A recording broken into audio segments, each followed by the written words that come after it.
Preparation ঠিক আছে? ফাটায় নাচবা কিন্তু সবাই। লামিয়া মা ডাকছে, আসি।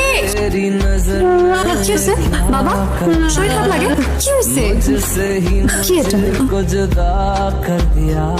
দুলাভাই, আমাদেরকে এইভাবে বসে রাখছি কেন? হ্যাঁ, আমার তো ভাবসাব খুব একটা সুবিধার বলে মনে হচ্ছে না। খাওয়া দাওয়া তো সে কখনই শেষ, কিন্তু বিয়ে পড়াতে এত দেরি করতেছে কেন এটাই তো বুঝলাম না। মেয়ে কি পালাইছে নাকি? আপনারা যা ভাবছেন ঠিকই ভেবেছেন। না না বিয়ে সাহেব, আপনি আর যাই বলেন, এই কাজটা ঠিক হয়নি আপনার। আপনার অন্তত মেয়ের মতামতটা নিয়ে তারপরে বিয়ের আয়োজন করা দরকার ছিল।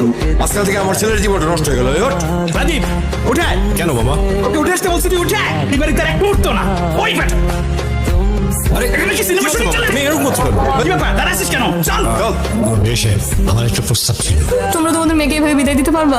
মারে, আমরা একটা সমাজে থাকি, সমাজ রক্ষা করার জন্য মানুষকে অনেক কিছুই করতে হয়। সমাজের জন্য কি নিজের মেয়ের বলি দিতে হয়?